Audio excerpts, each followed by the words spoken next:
और बढ़िया।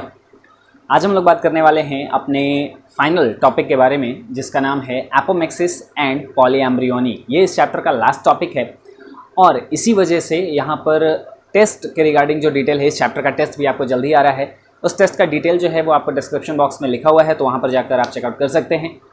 साथ ही बात करते हैं एपोमेक्सिस और पॉलीएम्ब्रियोनी के बारे में। टॉपिक आता है, यहाँ पर आप हेडिंग देंगे। पहले हम बात करते हैं एपोमेक्सिस के बारे में। एपोमेक्सिस जो है, इसके डेफिनेशन में ही वो सारी की सारी चीज़ें इसके बारे में छिपी हुई होती हैं। हमने पिछले वीडियो के अंदर में देखा था पार्थेनोजेनेसिस के बारे में या पार्थेनोकार्पिक फ्रूट के बारे में। तो पार्थेनोकार्पिक फ्रूट जो है वो इस टाइप का फ्रूट होता था जहाँ पर फ्रूट का फॉर्मेशन होता था बिना फर्टिलाइजेशन के, मतलब कि फर्टिलाइजेशन नहीं होता था उसके अंदर, लेकिन फ्रूट का फॉर्मेशन हो जाता था। तो ऐसी चीज़ जो है पार्थेनोकार्पिक फ्रूट हमारे लिए यूज़फुल होता है जहाँ पे हमें सिर्फ फ्रूट से मतलब होता है, सीड से कोई भी लेना देना नहीं होता। बनाना के अंदर में हमें सीड से कोई भी मतलब नहीं है, बनाना के अंदर में सीड नहीं होता है, हम जानते हैं।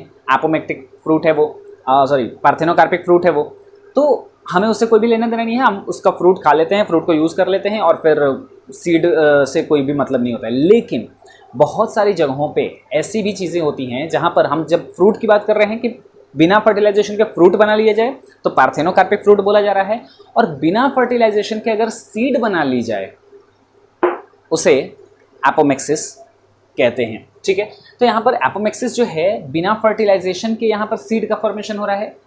इसका मतलब सोच के देखो, हमने पिछले वीडियो में बात करी थी कि फ्रूट जो है, जो पार्थेनोकार्पिक फ्रूट होता है वो बिना फर्टिलाइजेशन के बनता है, और अगर बिना फर्टिलाइजेशन के बनता है तो हम कह रहे थे कि उसके अंदर में एम्ब्रियो भी नहीं बनेगा, एम्ब्रियो नहीं बनेगा तो सीड भी नहीं बनेगा, पोस्ट फर्टिलाइजेशन इवेंट नहीं होंगे। डायरेक्ट रिलेशन अगर हम लोग करके देखें तो सीधा सीधा मतलब ये है कि जिस किसी भी प्लांट के अंदर में जहाँ पे फर्टिलाइजेशन नहीं हो रहा है और फ्रूट का फॉर्मेशन हो रहा है तो सीड वहाँ पर नहीं बनता, या सिंपल वे में कहें तो जिसके अंदर में फ्रूट, पार्थेनोकार्पिक फ्रूट में सीड नहीं बनता, मतलब जिसमें फर्टिलाइजेशन नहीं होगा सीड भी नहीं बनेगा। और यहाँ पर हम बात कर रहे हैं कि सीड का फॉर्मेशन हम कर रहे हैं बिना फर्टिलाइजेशन के। बात आ रही है समझ में? तो पार्थेनोकार्पिक फ्रूट के अंदर में हमने बात करी थी क्या, कि फ्रूट का फॉर्मेशन करना है बिना फर्टिलाइजेशन के, यहाँ बात कर रहे हैं सीड का फॉर्मेशन करना है बिना फर्टिलाइजेशन के। तो यहाँ पर होता क्या है कि आखिर ये चीज़ें हो कैसे पाती हैं? हम तो कह रहे थे कि जहाँ पर भी फर्टिलाइजेशन नहीं होगा सीड भी नहीं बनेगा, मतलब अगर सीड बन रहा है इसका मतलब फर्टिलाइजेशन भी होता है। तो यहाँ पर कह रहे हैं कि सीड भी बन रहा है और फर्टिलाइजेशन भी नहीं हो रहा है, तो इसका मतलब कि यहाँ पर दरअसल सीड का फॉर्मेशन होना एक टाइप का सेक्सुअल रिप्रोडक्शन की तरफ इशारा करता है, मतलब फर्टिलाइजेशन के होने की तरफ इशारा करता है। जबकि यहाँ पर हम जान रहे हैं कि फर्टिलाइजेशन नहीं हो रहा है, इसका मतलब एक्चुअल में ये एक टाइप का एसेक्सुअल रिप्रोडक्शन हुआ, मतलब सीड तो बना लेकिन फर्टिलाइजेशन नहीं हुआ। और अगर फर्टिलाइजेशन नहीं हुआ मतलब मेल और फीमेल गैमेट का फ्यूजन नहीं हुआ, और अगर मेल फीमेल गैमेट का फ्यूजन नहीं हुआ इसका मतलब क्या हुआ, ये एक टाइप का एसेक्सुअल रिप्रोडक्शन हुआ। तो इसी के बेसिस पर हम अगर डेफिनेशन की इसकी बात करें तो it is a type of asexual reproduction, ये एक टाइप का एसेक्सुअल रिप्रोडक्शन होता है which mimics sexual reproduction. It is a type of asexual reproduction which mimics sexual reproduction. तो ये एक टाइप का एसेक्सुअल रिप्रोडक्शन है। एक्चुअल में तो एसेक्सुअल रिप्रोडक्शन ये है क्योंकि फर्टिलाइजेशन नहीं हो रहा है, लेकिन फिर भी विच मिमिक्स, ये मिमिक्री करता है किसकी? सेक्सुअल रिप्रोडक्शन की। ये दिखने में सेक्सुअल रिप्रोडक्शन की तरह नजर आता है, कैसे? क्योंकि सीड का फॉर्मेशन होता है, तो सीड बनता है तो इसलिए हम लोग समझ लेते हैं कि क्या है, ये सेक्सुअल रिप्रोडक्शन है, लेकिन एक्चुअल में ये सेक्सुअल रिप्रोडक्शन नहीं होता बल्कि एसेक्सुअल रिप्रोडक्शन का टाइप होता है। तो ये होता है एपोमेक्सिस। ठीक है, अब यहाँ पर एपोमेक्सिस के फ़ायदे क्या कुछ हो जाएंगे और क्यों हम लोग बना रहे हैं एपोमेक्टिक सीड। तो एपोमेक्सिस जो होता है ना, यहाँ पर हम लोग सीड का फॉर्मेशन कर रहे हैं, फर्टिलाइजेशन नहीं कर रहे। इसका मतलब ये हुआ कि फर्टिलाइजेशन के अंदर में अगर हम लोग जानते हैं कि दो अलग अलग पेरेंट से गैमेट का फ्यूज़न होता है और एक जाइगोट का फॉर्मेशन होता है, एक नए कैरेक्टर का डेवलपमेंट होता है। सेक्सुअल रिप्रोडक्शन के अंदर में वेरिएशन के चांसेस काफ़ी ज़्यादा होते हैं। अब अगर हम थोड़ा और भी डीप में जाएँ, अगर सेल बायोलॉजी की तरफ में अगर हम लोग जाकर देखें थोड़ा, गैमेट फॉर्मेशन वगैरह कि किस तरीके से होती हैं चीज़ें, तो गैमेट फॉर्मेशन के अंदर में हम लोग जानते हैं कि जब भी गैमेट का फॉर्मेशन होता है तो एक ऑर्गेनिज्म में, एक पर्सन में जितने भी कैरेक्टर होते हैं, एक पर्टिकुलर प्लांट के अंदर में जो भी कैरेक्टर होगा, वो कैरेक्टर अलग अलग गैमेट में सेग्रीगेट हो जाते हैं, डिफरेंट डिफरेंट अलग अलग चले जाते हैं। जानते हैं, सुना है आपने, ठीक है। जैसे मेरी बॉडी के अंदर में हर एक कैरेक्टर के लिए अगर क्या थे, दो दो अलील थे। ये सारी जो बातें हैं वो मैंने एक वीडियो के अंदर में बता रखी हैं, जो मस्ट वॉच बायोलॉजी का वीडियो है। आप चाहे कोई से भी क्लास के हों, 9th 10th 11th 12th, आप वो वीडियो ज़रूर देखिएगा। उस वीडियो का जो लिंक है वहाँ पर, यहाँ आपको आई बटन के अंदर में शो हो रहा होगा। खैर, अगर आप जानते हैं तो बहुत अच्छी बात है, अगर आपने नहीं देखा है तो वो वीडियो देख लेना। यहाँ पर मैं थोड़ी सी बात उसके रिगार्डिंग बता देता हूँ कि अगर मेरी बॉडी के अंदर में किसी एक कैरेक्टर को लेके, जैसे आपने 10th क्लास के अंदर में अगर आपको थोड़ा बहुत रिकॉल हो रहा होगा जेनेटिक्स की बातें, हालांकि आगे जेनेटिक्स के अंदर में आएंगी, कि एक टॉल प्लांट था और एक ड्वार्फ प्लांट था। तो टॉल प्लांट के अंदर में कैपिटल टी भी होता था, ड्वार्फ प्लांट के अंदर में स्मॉल टी होता था, और एक प्लांट होता था capital T small T genotype वाला। तो यहाँ पर जो कैपिटल था, इससे प्लांट कैसा होता था, टॉल। जो स्मॉल वाला था उससे प्लांट कैसा होता था, ड्वार्फ। और कैपिटल स्मॉल वाले से होता था टॉल। ठीक है, अब उसकी जेनेटिक्स में हम नहीं जा रहे हैं, हम सिंपल ऐसा, हम लोग ऐसा समझ के चलते हैं कि ये सारी बातें ये जनरल सी हैं, आपको पता होंगी। तो यहाँ पर ये प्लांट टॉल था। अब मतलब इस प्लांट की हाइट के लिए कितने अलील रिस्पॉन्सिबल थे, 2। मतलब ये प्लांट एक टाइप का क्या था, हाइब्रिड था। हाइब्रिड हम लोग किसको कहते हैं, हेट्रोजाइगस कंडीशन को। ये दोनों सेम टाइप का कैरेक्टर रखते हैं, सेम टाइप के अलील हैं, तो इसको होमोजाइगस कहेंगे। ये हाँ दोनों सेम टाइप के हैं तो इनको होमोजाइगस कहेंगे, और ये दोनों डिफरेंट हैं तो डिफरेंट के लिए हम लोग वर्ड यूज़ क्या करते हैं, हेट्रो। तो ये क्या है, हेट्रोजाइगस कंडीशन है। और हेट्रोजाइगस कंडीशन को ही हाइब्रिड भी बोला जाता है, क्योंकि यहाँ पर एक अलग टाइप का अलील है, या दूसरा वाला अलग टाइप का अलील है, तो दोनों अलग अलग टाइप के अलील हैं, तो इस वजह से हेट्रोजाइगस कंडीशन कहते हैं, या फिर हाइब्रिड कंडीशन कहते हैं। अब अगर इसके अंदर में गैमेट बनेगा, सोचो इसके अंदर में जब गैमेट बनता था तो कितने टाइप का गैमेट बनता था, केवल एक टाइप का, कैपिटल टी। 2 गैमेट बनेंगे, है ना, तो 2 मतलब 2 टाइप का, कैपिटल टी, तो एक ही टाइप का गैमेट बना। यहाँ पर भी जब गैमेट बनता तो कितने टाइप का गैमेट बनता, सिर्फ एक टाइप का, कैपिटल टी। लेकिन यहाँ पर जब गैमेट बनना होगा तो कितने टाइप का गैमेट बनेगा, 2 टाइप का। मतलब कैपिटल टी अलग हो जाएगा, ये दूसरे वाले गैमेट में चला जाएगा। तो सेम चीज़ यहाँ पर हो रही है कि जब इस हेट्रोजाइगस कंडीशन, जो हाइब्रिड प्लांट होते हैं, इसको हम लोग हाइब्रिड भी कह सकते हैं, तो हाइब्रिड के अंदर में क्या होता है कि 2 अलग अलग प्लांट के कैरेक्टर होते हैं। मतलब इसके पास टॉल वाला भी कैरेक्टर है, ड्वार्फ वाला भी कैरेक्टर है। भले वो नजर आता है, एक्सप्रेस होता है सिर्फ टॉल वाला, और वो कैसे होता है वो आपने जेनेटिक्स में पढ़ा है, नहीं पढ़ा है तो आगे चैप्टर 5 में आएगा। लेकिन यहां पर अगर हम लोग बात कर रहे हैं कि दोनों कैरेक्टर के अलील तो हैं, एक साथ प्रेजेंट हैं, और ये दोनों जीवन भर साथ रहेंगे। कब अलग होंगे, जब गैमेट का फॉर्मेशन होगा। जब गैमेट बनता है तो कैपिटल टी ये अलग हो जाता है, ये कैपिटल स्मॉल टी जो है वो अलग हो जाता है। इसके रिगार्डिंग जो भी डिटेल वगैरह है वो मैंने आपको बता दिया है कि आई बटन के अंदर में लिंक है, वहां पर आप वो पूरा वीडियो बेसिक जो गैमेट फॉर्मेशन वाला है वो आप देख लेना। तो यहाँ पर जो कैरेक्टर हैं, हाइब्रिड हम लोग कंडीशन जो कह रहे थे कि ये हाइब्रिड कंडीशन अगर हमको चाहिए, हम जैसे मानकर चल रहे हैं कि फ्रूट हम बना रहे हैं, कोई एक मैंगो का, हम कोई एक फ्रूट हम बना रहे हैं, शुगर केन, है ना। तो शुगर केन अगर हमने हाइब्रिड शुगर केन तैयार कर रखा है या हाइब्रिड मैंगो तैयार कर रखा है, तो हाइब्रिड जो प्लांट बनाए जाते हैं उसके अंदर में काफ़ी ज़्यादा मेहनत होती है, काफ़ी उसमें पैसा कंज्यूम होता है, बहुत सारी चीज़ें उसमें लगती हैं। और हाइब्रिड प्लांट को आप फिर से, जो एक बार हाइब्रिड प्लांट बन गया, जैसे कि नॉर्मल जो प्लांट होता है आप उसको फिर से ग्रो करा सकते हो, उसके सीड को लेंगे, फिर से आप जर्मिनेट करोगे, फिर से नया प्लांट बनेगा, फिर उसके फ्रूट बनेंगे, पॉलिनेशन होगा, फर्टिलाइजेशन होगा, फिर फ्रूट बनेगा, फ्रूट में से फिर से सीड बनेगा, फिर आप सीड को लगाओगे, फिर से नया प्लांट बनेगा। तो ऐसे जनरेशन बाई जनरेशन वो चलता जाता है। क्यों? क्योंकि वहाँ पर जो कैरेक्टर होते हैं वो, जब एक प्लांट जब होता है वो जब गैमेट बनाता है तो उसके कैरेक्टर अलग अलग नहीं होते, है ना। क्योंकि हम लोग ऐसा मान के चलते हैं कि जो नेचुरल कंडीशनिंग में प्लांट होते हैं उसमें से मोस्ट ऑफ द कैरेक्टर कैसे होते हैं, होमोजाइगस कंडीशन में। लेकिन जब हम बात कर रहे हैं हेट्रोजाइगस कंडीशन की, जब हम बात कर रहे हैं हाइब्रिड प्लांट की, तो हाइब्रिड प्लांट अगर आपने एक ग्रो कर रखा था जिसके अंदर में 2 अलग अलग कैरेक्टर थे, मतलब उसके अंदर में 2 अलग अलग प्लांट के कैरेक्टर थे। अब सोचो कि उस हाइब्रिड प्लांट को आपने ज़मीन में लगाया, और जब उसके गैमेट बने, और जब वो अगली बार फर्टिलाइजेशन करेगा, गैमेट बनेगा, और जब फ्यूजन होगा, फर्टिलाइजेशन होगा, और जो नया प्लांट बनेगा, तो क्या उसके अंदर में वो हाइब्रिड वाले सारे के सारे कैरेक्टर होंगे? नहीं। क्यों? क्योंकि हाइब्रिड जब वो अपनी गैमेट बना रहा होगा तो उस गैमेट फॉर्मेशन के दौरान ही क्या होगा कि उनके जो अलील्स हैं वो सेपरेट हो जाएंगे, सेग्रीगेट हो जाएंगे, अलग अलग गैमेट्स में चले जाएंगे। और दोनों गैमेट अगर फ्यूज हुआ तब तो दोनों अगली जनरेशन में जाएंगे, अलग अलग लेकिन जाएंगे। और अगर नहीं हुआ, हो सकता है कि ये वाला गैमेट खत्म ही हो गया, मर गया, डेड हो गया, डिजनरेट हो गया, जर्मिनेट नहीं हो पाया, तो एक ही गैमेट आगे जाएगा। मतलब इसके अंदर में जो हाइब्रिड कंडीशन जो हमारे लिए यूजफुल थी वो तो आगे जाके खत्म हो गई। यही रीज़न होता है कि एपोमिक्सिस को हम लोग सबसे ज़्यादा क्या करते हैं कि कौन सी इंडस्ट्री में यूज़ करते हैं, हाइब्रिड सीड इंडस्ट्री में, ऐसी इंडस्ट्री, ऐसी सीड जहाँ पर हम लोग, मतलब ऐसी जगह जहाँ पर हाइब्रिड सीड की ज़रूरत पड़ती है, तो वैसी जगहों पर हम लोग एपोमिक्सिस का यूज़ किया करते हैं। ठीक है, ये बातें आपको लिखने की नहीं है, डिटेल जो होगा आपको वीडियो में मिल जाएगा। हालांकि आगे जेनेटिक्स के अंदर में भी आपको ये सारी चीज़ें बता दी जाएंगी। उसके बाद जैसा आपको बताया कि यहाँ पर जो सीड बनते हैं, फॉर्मेशन ऑफ सीड, वो कैसे बनेंगे? Without fertilisation. बिना फर्टिलाइजेशन के सीड का फॉर्मेशन होता है इसके अंदर में। ठीक है, इट इज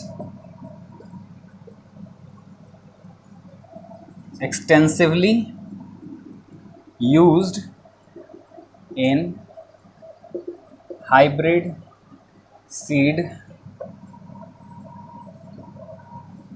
इंडस्ट्री, और इसी वजह से इसको हाइब्रिड सीड इंडस्ट्री के अंदर में यूज़ किया जाता है। एनसीईआरटी के अंदर में लास्ट पैराग्राफ है आपके, एनसीईआरटी पेज नंबर आप निकाल लेना 39। ठीक है, तो एनसीईआरटी पेज नंबर 39 पे समरी जो लिखा हुआ है, चैप्टर का लास्ट पेज है ये, समरी जहाँ पे लिखा हुआ है, उस समरी के जस्ट ऊपर वाला जो पैराग्राफ दे रखा है, तो इस समरी के जस्ट ऊपर वाले पैराग्राफ के अंदर में यहाँ पर आपको ये डिटेल डिस्क्रिप्शन दिया हुआ है कि जो हाइब्रिड वैरायटी होते हैं और एपोमेक्टिक सीड क्यों यूज़फुल होता है वो वैसे फार्मर्स के लिए या हाइब्रिड इंडस्ट्री के अंदर में। तो इससे एक क्वेश्चन भी पूछा जाता है, अक्सर कई बार क्वेश्चन यहाँ पर पूछा गया है कि जो एपोमेक्टिक सीड होते हैं वो फार्मर्स के लिए क्यों ज़रूरी होते हैं, क्यों ज़्यादा बेनिफिशियल होते हैं, फार्मर्स को किस तरीके से वो बेनिफिट पहुंचाते हैं, है ना, एग्रीकल्चर इंडस्ट्री के लिए क्यों ज़्यादा इंपॉर्टेंट होते हैं। तो वहाँ पर एक क्वेश्चन ये कई बार बोर्ड एग्जाम के अंदर में पूछा गया है, आपसे पूछा जाएगा। तो हम लोग क्या करेंगे, सीधा सीधा हम लोग जवाब देंगे कि जो हाइब्रिड सीड होते हैं वो दरअसल क्या होते हैं कि उनको बार बार हर साल ग्रो करने की ज़रूरत नहीं पड़ती है। तो हम लोग क्या करते हैं कि उसको, सॉरी, हाइब्रिड सीड को बार बार हर साल बनाना पड़ता है, नया फिर से कॉम्बिनेशन बना के एक नया प्लांट बनाना पड़ता है। ठीक है, आप ऐसा नहीं है कि एक प्लांट एक बार जो हाइब्रिड बन गया आप उसी को फिर से ग्रो करा के और नया प्लांट बना लोगे, नहीं, आपको बार बार लैब में रिसर्च करना पड़ेगा और बार बार एक ही प्लांट को बनाना पड़ेगा। तो उसके लिए उपाय क्या है कि हम लोग फर्टिलाइजेशन करवाएंगे ही नहीं। जब फर्टिलाइजेशन करवाएंगे नहीं तो गैमेट बनाने की जरूरत ही नहीं पड़ेगी। जब गैमेट बनाने की जरूरत ही नहीं पड़ेगी तो इसका मतलब वो जो कैरेक्टर होगा हम लोग डायरेक्टली उसके अंदर में सीड बना देंगे। तो एपोमेक्सिस टेक्निक से हम लोग क्या करते हैं कि उसके अंदर में डायरेक्टली सीड बना लेते हैं, तो उसी के जेनेटिक कॉम्बिनेशन वाला सीड बन जाता है। मतलब ये जो कैपिटल टी स्मॉल टी हमने लिया था ना, तो इसके अंदर में हम गैमेट नहीं बनाएंगे, हम इससे डायरेक्टली सीड बना लेंगे जो इस टाइप के मतलब कॉम्बिनेशन वाला होगा। ठीक है, तो इस वजह से क्या हो जाता है कि इसके अंदर में कैरेक्टर जो होते हैं वो सेग्रीगेट नहीं होते हैं। आप वो जो लास्ट वाला पैराग्राफ है आप पूरा पढ़ लीजिएगा तो आपको वो बातें जो हैं वो समझ में आ जाएंगी। एग्जाम्पल हम लोग कहाँ पर इसका यूज़ करते हैं, तो sunflower, marigold and grasses, Asteraceae family है ये, CEAE। ठीक है, तो एस्टेरेसी फैमिली के अंदर में आपको देखने को मिल जाएगा। NCERT page number 39 last paragraph है, और वो लास्ट पैराग्राफ एक बार जल्दी से पढ़ लीजिएगा, आपको चीज़ें समझ में आ जाएंगी। ये हो गया हमारा टॉपिक खत्म, एपोमेक्सिस। जल्दी से जो भी छापना होगा छाप लेना। चलिए अब हम लोग अपने अगले टॉपिक के बारे में बात कर लेते हैं। अगला टॉपिक है हमारा पॉलीएम्ब्रियोनी। बहुत ही छोटा सा टॉपिक है, नाम से आपको समझ में आ रहा होगा, पॉलीएम्ब्रियोनी। पॉली का मतलब ज़्यादा और एम्ब्रियो एम्ब्रियोनिक कंडीशन, है ना। तो यहाँ पर अगर बात करें क्या होता है ये, तो occurrence of more than one embryo in ovule, in an ovule. एक ओव्यूल में हम लोग नॉर्मली जानते हैं कि एक ही एम्ब्रियो सैक होता है, और एक एम्ब्रियो सैक के अंदर में एक ही एम्ब्रियो भी बनता है, क्योंकि एक ही फीमेल गैमेट होता है, उसके अंदर में एक मेल गैमेट आता है, दो मेल गैमेट आते हैं बेसिकली। तो एक तो एंडोस्पर्म बनाने में यूज़ हो जाता है और दूसरा फर्टिलाइजेशन करने में यूज़ होता है। तो फर्टिलाइजेशन एक ही जगह पे होता है, इसी वजह से एक एम्ब्रियो बनता है। लेकिन कुछ ऐसे प्लांट्स होते हैं, कुछ सीट्रस प्लांट्स भी हैं, और जैसे कि ऑरेंज हो गया, ठीक है, लेमन हो गया, तो ऑनियन हो गया, ग्राउंडनट हो गया, मैंगो हो गया। मैंगो अपना हर जगह आ जाता है, ठीक है। तो इन सभी प्लांट्स के अंदर में क्या होता है कि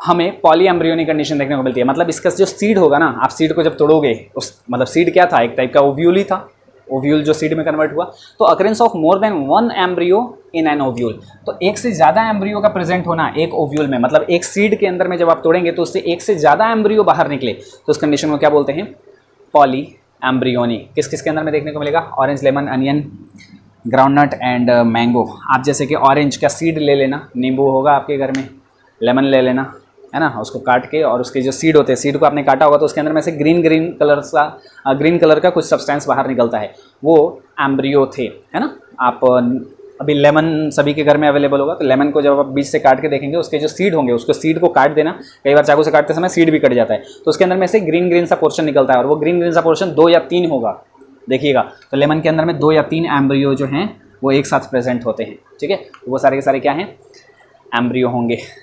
ये हो गया हमारा टॉपिक खत्म, पॉली एम्ब्रियोनी। जल्दी से आप इसे नोट डाउन करेंगे। चलिए अब बात कर लेते हैं यहाँ पर कुछ एक पॉइंट्स के बारे में। टेस्ट के रिगार्डिंग जो इन्फॉर्मेशन है मैंने आपको बता दिया है कि ये जो चैप्टर खत्म हो गया है, तो टेस्ट के रिगार्डिंग जो भी इन्फॉर्मेशन है वो आपको डिस्क्रिप्शन में मिल जाएगा, आप देख लेना। इसके से रिलेटेड, इस चैप्टर से रिलेटेड और भी कुछ छोटे छोटे इंपॉर्टेंट पॉइंट्स हैं जो कहीं कहीं पे आपको मिल जाते हैं, कहीं लाइफ स्पैन वाले क्वेश्चन पूछ लिए जाते हैं, या फिर ऐसे कुछ क्वेश्चन पूछ लिए जाते हैं जो हमारे सडनली दिमाग में नहीं आ पाता है, याद नहीं आ पाता है। तो वो सारी चीज़ें जो हैं आप अगर नोट डाउन कर रहे होंगे बहुत अच्छी बात है। आपने अभी तक पूरी की पूरी वीडियो सीरीज़ की प्लेलिस्ट नहीं देखी है तो आप यहाँ पर मिल जाएगा आपको आई बटन के अंदर में लिंक, आप वो भी पूरी की पूरी वीडियो सीरीज़ देख लेना। टेस्ट के अंदर में अगेन वही सारी चीज़ें आपको पढ़नी है, एनसीईआरटी आपको पढ़ना है, एनसीईआरटी एग्जाम्पलर आपको पढ़ना है, और क्या था, लैब मैनुअल अगर आपके पास होगा आप लैब मैनुअल पढ़ लेना। वीडियोज़ जो हैं आप पूरी वीडियो सीरीज़ देख लीजिएगा, नोट्स पढ़ लेना, मोर देन एनफ है, ठीक है। इतने से ही आपके क्वेश्चन आएंगे। इस बार टोटल 50 क्वेश्चन है, बाकी जो कुछ भी डिस्क्रिप्शन के अंदर में है डिटेल, बाकी जो भी डिटेल है आपको डिस्क्रिप्शन में मिल जाएगा, देख लीजिएगा, ठीक है। इसके रिगार्डिंग कुछ क्वेश्चंस हैं, ठीक है। एनसीईआरटी के अंदर में भी कुछ क्वेश्चंस हैं और कुछ इस चैप्टर से रिलेटेड कुछ अच्छे क्वेश्चंस पूछे जाते हैं कई बार। तो उन क्वेश्चन के लिए एक शॉर्ट क्वेश्चन आंसर सीरीज़ का प्लान है, आप बता दो कमेंट बॉक्स के अंदर में कि क्या करना सही रहेगा। क्योंकि ऐसा था कि पिछली बार जब ये चैप्टर खत्म हुआ था, जब चैप्टर फर्स्ट खत्म हुआ था, तो मैंने 3 क्वेश्चन आंसर के सीरीज़ करे थे। एक इंटेक्स्ट क्वेश्चन सारे के सारे, दूसरा एक्सरसाइज वाले क्वेश्चन एनसीईआरटी के, और तीसरा एग्जाम्पलर के सारे क्वेश्चन मैंने कवर करे थे। लेकिन उस वीडियो पे रिस्पांस कुछ उतना ज़्यादा अच्छा रहा नहीं। मुझे ऐसा लगा कि लोगों ने उसको देखा नहीं, आप बच्चों ने, और जिसकी वजह से आपको बहुत ज़्यादा वो हेल्पफुल भी नहीं लगा। या कुछ बच्चे ऐसा सोच रहे थे कि सर जी अगर पहले सारा का सारा क्वेश्चन देख ही लेंगे तो फिर क्वेश्चन खुद से बनाएंगे क्या। तो चलिए बहुत अच्छी बात है, आप क्वेश्चन पहले बना लें। जो डाउट आता है आप कमेंट बॉक्स के अंदर में लिख दिया करें क्वेश्चन को, क्योंकि अब से क्या होगा कि आपका Q&A सीरीज़ नहीं लाने का कोई भी प्लान नहीं है, ठीक है। तो बहुत सारे बच्चों की वैसे हेल्प हो जाती है, बहुत सारे बच्चे डाउट इस वजह से नहीं भी पूछते हैं क्योंकि कुछ बच्चे डाउट पूछते हैं, लेकिन मोस्ट ऑफ द क्या हो जाते हैं कि जो इंटेक्स्ट क्वेश्चन या एक्सरसाइज क्वेश्चन होता है तो उस वीडियो के अंदर में कवर किया हुआ होता है, तो आप उस वीडियो के अंदर में जाके देख सकते हैं, टाइम स्टैम्प के साथ दिया हुआ है। लेकिन अब से क्या हो गया कि कुछ अच्छे क्वेश्चन भी हैं, तो एक क्वेश्चन का एक वीडियो बनेगा सिर्फ सिंपल, कि कोई एक इंपॉर्टेंट क्वेश्चन जो कई बार बोर्ड के अंदर में रिपीट हुआ है और थोड़ा कन्फ्यूजिंग जो क्वेश्चन होगा, तो ऐसे क्वेश्चन जो होंगे वो एक वीडियो के अंदर में ही टोटल नहीं बनेगा, ताकि आपको वो अनोइंग हो जाता है कि आप क्वेश्चन कहाँ ढूंढते रहोगे, कितने मिनट बाद आपका क्वेश्चन आता है। तो एक क्वेश्चन एक वीडियो में आपके लिए भी आसान रहेगा, मेरे लिए बनाना आसान रहेगा, है ना, अपलोड करना आसान रहेगा कि छोटी छोटी वीडियो आएंगी 1 या 2 मिनट की, जिसमें सिर्फ एक क्वेश्चन को डिस्कस किया जाएगा। आपको थंबनेल पे या टाइटल में सिर्फ वो क्वेश्चन लिखा हुआ रहेगा। आप एक दिन में हो सकता है 4 या 5 वो वीडियोज़ आ जाएँ, 4 या 5 क्वेश्चन के, तो हर क्वेश्चन का एक विडियो रहेगा। आप बस क्वेश्चन पढ़ेंगे, आपको जो भी डाउट होगा आप वो क्वेश्चन के ऊपर में जाएंगे और आपको आंसर मिल जाएगा। अगर आपको ऐसी सीरीज़ छोटी छोटी सीरीज़ 1 या 2 मिनट के बस एक क्वेश्चन को एक्सप्लेन करना किया हुआ अगर वो वीडियो चाहिए तो आप बता दीजिएगा कमेंट बॉक्स के अंदर में। बस चैप्टर खत्म। बाकी जो है हम लोग कुछ दिनों के बाद, मतलब हो सकता है कि 1 या 2 दिनों का भी गैप आ जाए। अभी क्वेश्चन आंसर सीरीज़ और कुछ बाकी आपके टेस्ट पेपर भी अभी बनाने की तैयारी चल रही है, तो उसके अंदर में अभी थोड़ा गैप आएगा, आपको भी थोड़ी तैयारी करने का मौका मिल जाएगा। थोड़े वीडियोस आप थोड़ा देख लेना। तो अभी आप पैनिक मत होइएगा कि अभी सर आपने वीडियो क्यों डिसकंटिन्यू कर दिया और चैप्टर 3 भी हमें जल्दी स्टार्ट करना है। बिल्कुल स्टार्ट होगा, जल्द ही स्टार्ट होगा, लेकिन ऐसा नहीं है कि कोई ब्रेक वगैरह कुछ हो रहा है। आपके ऑलरेडी बहुत पहले ब्रेक हो चुका है, 10-15 दिनों से अभी वीडियो जो है उसकी कंसिस्टेंसी मेंटेन नहीं हो पा रही थी, तो कंसिस्टेंसी मेंटेन रहेगी। बस हो सकता है कि 1 या 2 दिन या 3 दिनों तक अभी कोई वीडियो ना आए आपके चैप्टर के रिगार्डिंग, और अगर आएगी भी तो वही क्वेश्चन आंसर वाली सीरीज़ वाली वीडियो होगी। आप देखते रहना। और ठीक है, फिर बाकी 2 चैप्टर ख़त्म हो चुके हैं। तो चैनल को सब्सक्राइब कर लीजिएगा, रेगुलरली वीडियो आपको मिलते रहेंगे। लाइक कर लेना इस वीडियो को, शेयर कर दीजिएगा सभी दोस्तों को, और सभी लोगों को बताइए अगर जिन लोगों को नहीं पता है। मैथ्स वाले को भी बताओ, पकड़ पकड़ के लाइक करवाओ, सब्सक्राइब करवाओ, वीडियो दिखाओ। ठीक है, 1 मिलियन पहुंचना है अपने को, अभी बहुत कम है। नहीं, बस थोड़ा ही बाकी है। 9,99,517 बस, तो इतना सही बाकी है, हम लोग अचीव करेंगे। ठीक है, थैंक यू।